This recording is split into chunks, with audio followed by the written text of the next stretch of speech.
So you've done it too, reached financial independence. The crossover point is behind you, and your investments now cover your living expenses. No more clocking in for a paycheck just to survive. It's a milestone that many only dream of, and when it finally arrives, something surprising happens. You realize that money still plays a role in your life. It just has a new purpose. That's what this segment explores. Now that you, Dan T, need to earn more money, what is money for? Before FI, money was about survival and security for most of our lives. Money is a necessity, okay? It pays the bills, buys groceries, covers rent or the mortgage, and funds our savings goals. We work hard, often trading time, energy, and passion just to earn enough to feel safe, secure, or ahead of the curve. In this phase, money's purpose is clear: security, survival, stability. Everything we earn serves an immediate need or a future safety net. But once we cross into FI1, our investments generate enough income to meet those needs. Money's role begins to shift. After F, money becomes a tool, not a lifeline post-fee. Money is no longer the thing keeping you afloat. Instead, it becomes a tool for self-expression, stewardship, and alignment. You're free to decide how to use money in ways that are meaningful to you, not your boss, not society, and not your past fears. So what is money for now? To amplify your values by giving generously, investing in causes, or supporting local communities to enhance your quality of life through travel, learning, or passion projects to create freedom for others, helping loved ones, mentoring, or funding educational opportunities to support a slower, simpler life without guilt, urgency, or the pressure to optimize every dollar. Money is now a mirror, not a measure before fee.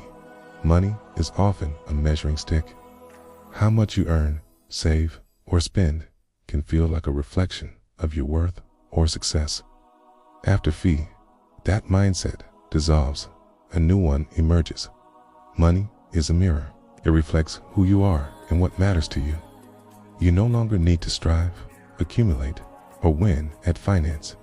Now, you get to choose how your money reflects your values through spending, giving, or simply letting it sit untouched as a symbol of peace.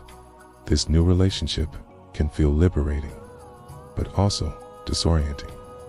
The identity shift. Letting go of the hustle. Many people who reach fee experience an identity shakeup. Through years of chasing career goals, raises, or side hustles, the question becomes, who am I without the need to earn? This is one of the most subtle but powerful parts of the post-fee transition. It's not just about financial freedoms, about emotional and psychological freedom too. You may find yourself letting go of productivity as your primary value. It's redefining what success and purpose mean, exploring how to use time without pressure or guilt, reconnecting with joy, creativity, cool and stillness, and that's where money becomes a means of expression, not just a means to an end. From accumulation to allocation, this segment also challenges the natural instinct to keep accumulating wealth out of habit. Even after reaching fee, it's easy to stay in build mode, growing your net worth just because you can. But your money or your life asks you to pause and reflect. Are you still accumulating out of fear, habit, or ego? A test. What is your enough now that your needs are covered? Could your money be doing more good in the world or bringing more peace if it were spent, shared, or slowed down? You don't stop being responsible. But now, you're free to shift from building wealth to allocating it with purpose. The new questions to ask after fee. You're not asking, how much should I save? How can I make more? What's my net worth goal? Instead, you're asking, what do I want my money to mean? Okay, help or uplift? What legacy, emotional, or financial do I want to leave? These questions are deeper, more personal, and more fulfilling. They're the gateway to a life of alignment, peace, and purpose. Final thought. Money after fee is not the end, it's a new beginning reaching financial. It's independence. Docenti mean you redone thinking about money It means you get to think about it differently. It's no longer about survival. It's about stewardship. It's no longer about pressure. It's about possibility. And most of all, it's no longer about earning. It's about living fully, giving freely, and spending consciously in a way that reflects the life you've worked so hard to build. You've reached financial independence. You've crossed the finish line, or at least what you thought was the finish line. Your investments cover your expenses. Work is now optional, but strangely, something still feels off. You're free, but not quite fulfilled. You're secure, but not necessarily at peace. That's what segment 2 of chapter 10, In Your Money or Your Life, unpacks. It introduces the idea that even after fee, you can still find yourself stuck in the money trap. It's a subtle but powerful force that keeps you clinging to outdated habits, beliefs, and fears about money, even when you no longer need to. What is the money trap?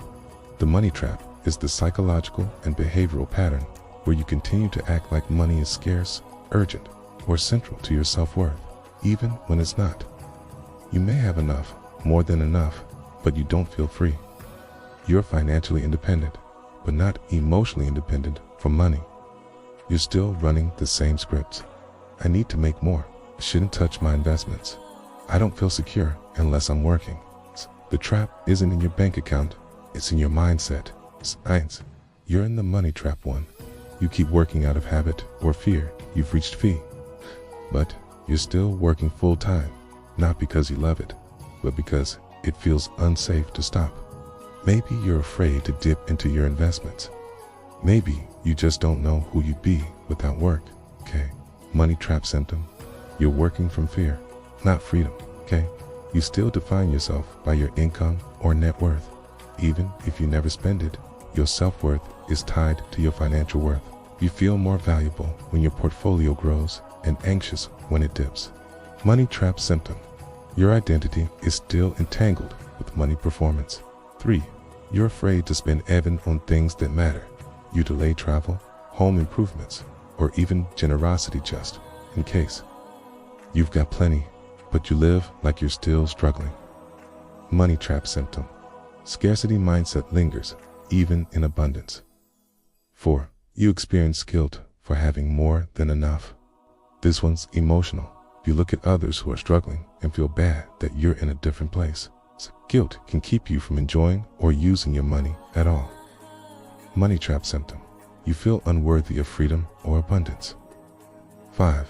You keep accumulating just to be safe. You've hit your crossover point, but your savings rate hasn't changed. You're hoarding more just in case, instead of considering what's enough.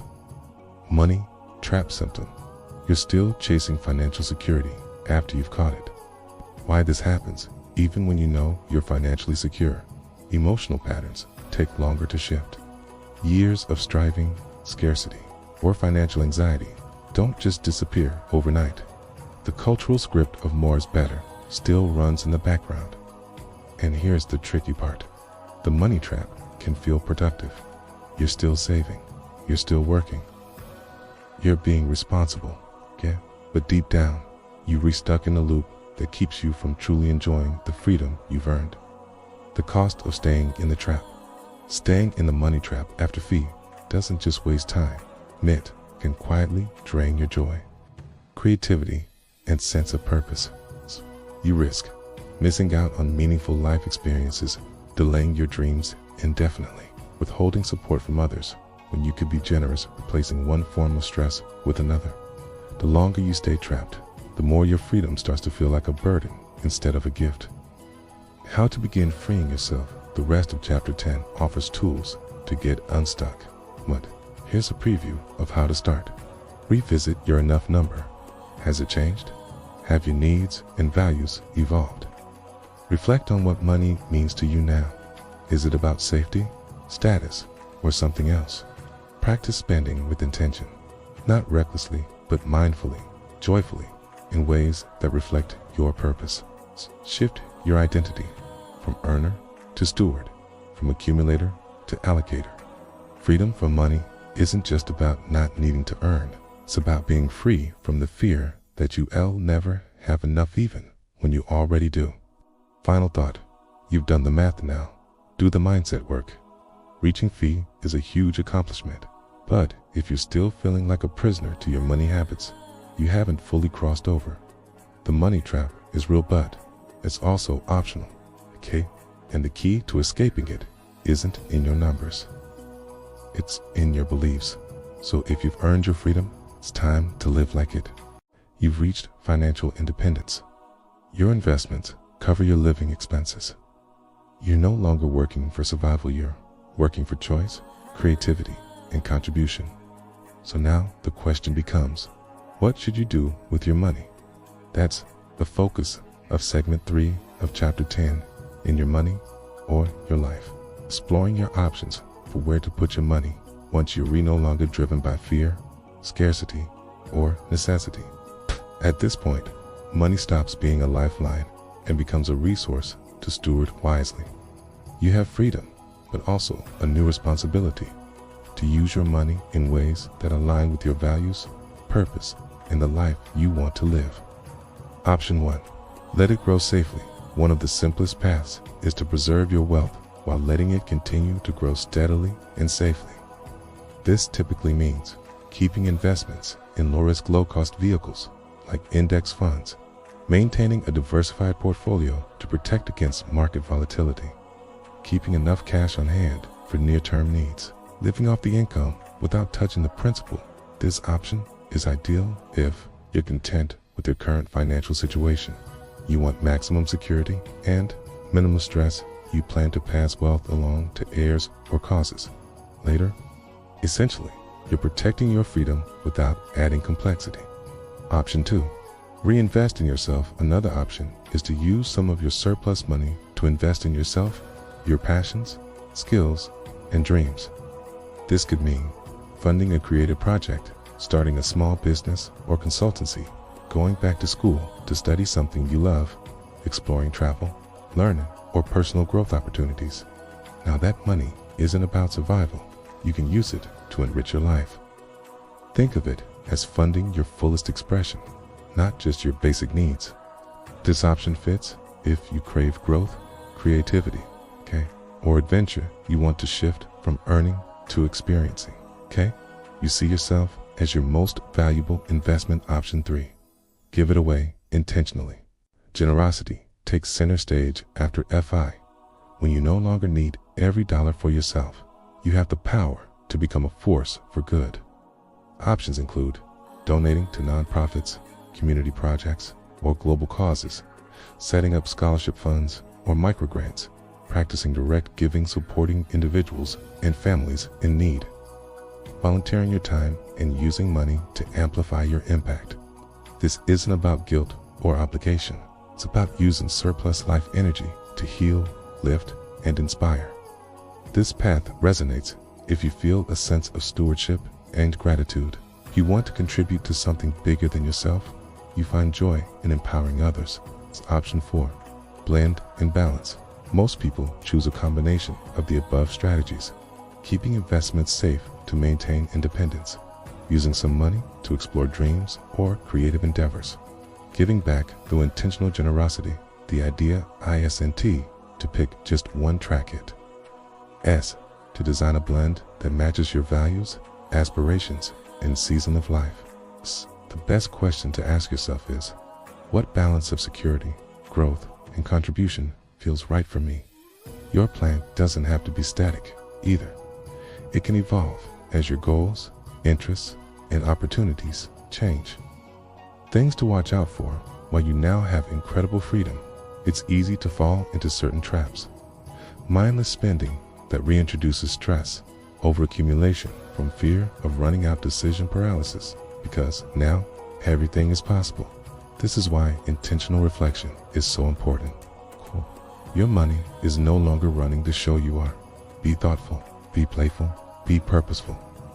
Final thought. Stewardship over ownership. Segment 3 reminds us that money after FI isn't something to hoard or fear. It's something to steward. You've worked hard. You've made mindful choices.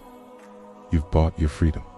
Now, your task is to use that freedom wisely, to build, to grow, to give, to live. Where you put your money becomes an extension of where you put your heart. Reaching financial independence is a huge milestone. You've tracked every dollar, lived intentionally, invested wisely, and finally bought your freedom. But once you arrive at fee, another important task begins: maintaining a healthy relationship with money. That's the focus of segment 4 of chapter 10. Understanding that just like physical health or emotional health, your financial mindset needs ongoing care and attention, especially once money is no longer the daily driver of your decisions. Because even after achieving fee, it's easy to drift into old patterns: fear, scarcity, overaccumulation, guilt, or mindless spending. Keeping your money relationship healthy ensures that you stay free, peaceful, and aligned, not just financially, but emotionally and spiritually too. Money should serve you, not control you. One of the biggest dangers post-fee is that money can start to subtly retake control, even when you don't need it to. How? Fear of losing what you've built can lead to obsessive saving. Comparison to others can tempt you into lifestyle inflation. Guilt about having more than enough can paralyze generosity or joyful spending. Segment 4 reminds us, money is a tool. It is not your master. It's there to support your life, not to define it, burden it, or shrink it. Maintaining a healthy relationship with money means keeping it in its rightful place. Important, but not ultimate. Key practices for financial health after fee 1. Keep tracking. You don't have to obsess over every penny, but regular check-ins help you stay conscious. Okay. Are you spending in alignment with your values? Okay. Are your investments still aligned with your needs and goals? Are you staying mindful, not mechanical, with your financial habits? Gentle tracking protects against unconscious drift. 2. Practice gratitude. Gratitude is one of the most powerful antidotes to scarcity thinking. Take time regularly to reflect on the freedom you've earned, the abundance you already have, the opportunities money gives you to live meaningfully. Gratitude keeps you rooted in sufficiency, not fear. 3. Revisit and refresh your vision. Life after F isn't static. As you grow and change, your vision for your money should evolve too. Regularly ask yourself, what does enough look like for me now? What am I called to create, contribute, or experience next? How can money continue to serve, not limit, my unfolding life? Keeping your purpose fresh keeps money as a living tool, not a dusty trophy. 4. Guard against lifestyle creep. Just because you can afford more doesn't mean it will make you happier. Segment 4 encourages you to be intentional about upgrades. Are you buying this because it reflects your values? Because of outside pressure? Will this new expense add genuine joy, meaning, or peace? Staying conscious prevents new normal inflation from slowly stealing your freedom. 5. Embrace generosity. Money's highest purpose is often found in circulation, not accumulation. Giving, whether through donations, mentorship, or time, reminds you, you have enough, you are enough. The world is abundant when we share. Generosity transforms money from something you protect into something you empower. Watch out for these common post-fee traps: hypercontrol, obsessing over protecting every dollar, over-identification, making your net worth your self-worth, fearful stagnation, freezing instead of living boldly, aimless, drifting, losing a sense of purpose without the structure of work. A healthy relationship with money means staying engaged without becoming enslaved. Final thought: freedom is a practice, not a destination. Segment 4 teaches us that financial independence, ISNT, the final victory at S, the beginning of a new kind of stewardship. Your relationship with money will need attention, intention, and compassion over time, just like any important relationship. But when you nurture it wisely, money will continue to serve you not as a source of stress, but as a source of strength, joy, and purpose. You earned your freedom, okay? Now, keep living it.